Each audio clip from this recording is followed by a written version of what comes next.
Shalom saudara sekalian, hari ini kita kembali merenungkan firman Tuhan dan kita akan lanjut ke Hakim-Hakim pasal 30.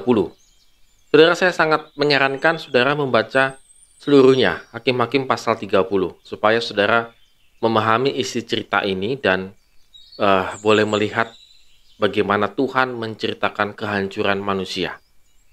Dan kita hari ini hanya membaca dari ayat pertama sampai dengan yang ketujuh.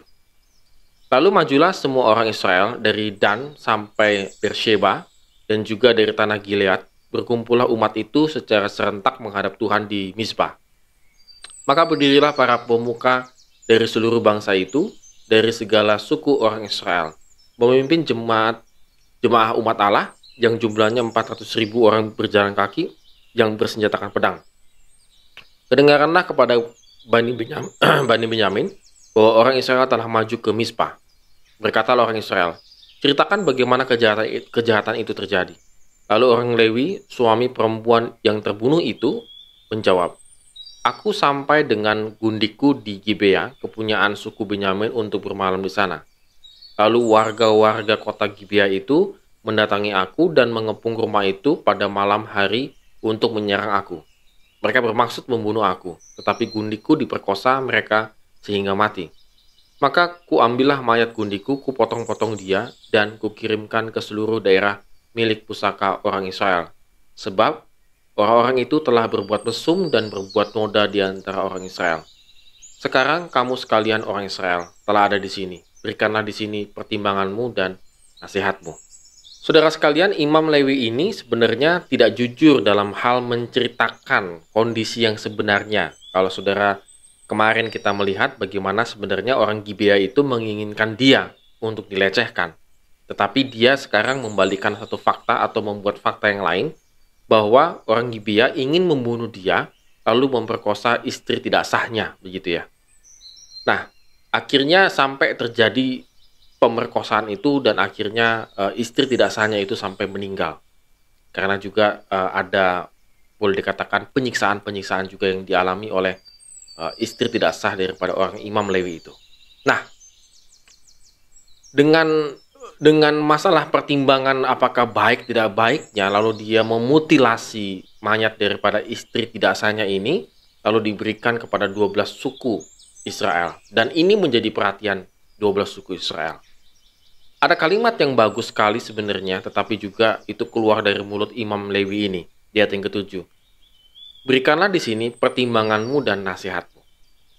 Nah, saudara sekalian, akhirnya orang Israel, kecuali suku Benyamin, yang lainnya, itu memutuskan untuk, boleh dikatakan, ya manalah si orang-orang yang telah memperkosa istri daripada orang Imam Lewi ini gitu ya, untuk diadili dan dihukum mati begitu. Tetapi sama orang Benyamin tidak dikasih.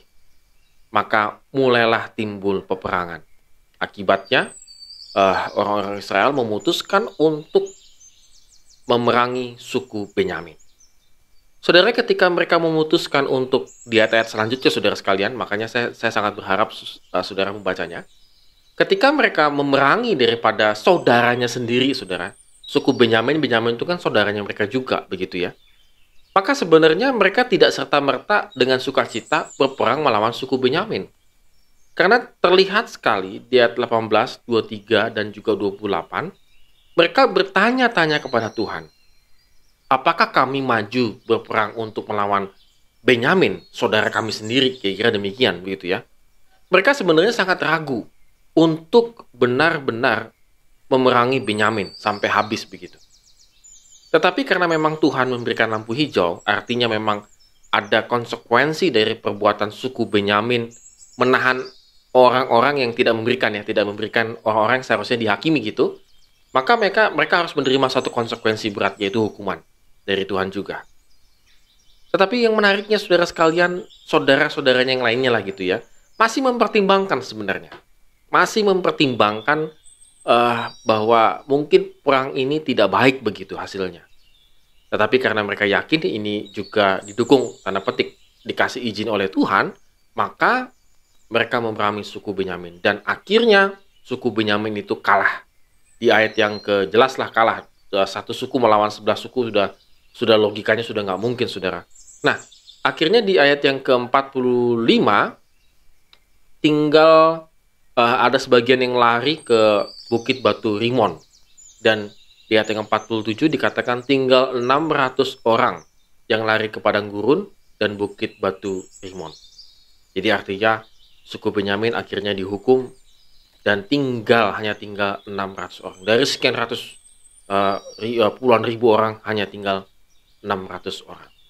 Saudara, apa yang bisa kita lihat dari sini, dari cerita ini?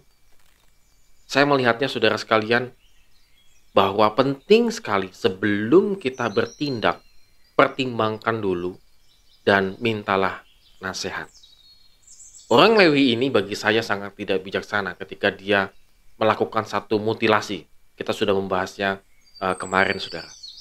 Tetapi satu sisi saya senang sekali dengan suku-suku yang lainnya yang masih mempertimbangkan tindakan mereka untuk memerangi Benyamin, suku Benyamin.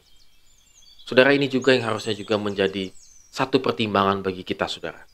Ketika kita akan melakukan sesuatu, ketika akan memutuskan sesuatu, apalagi keputusan kita berdampak sangat besar, marilah kita pertimbangkan dan mintalah nasihat di hadapan Tuhan.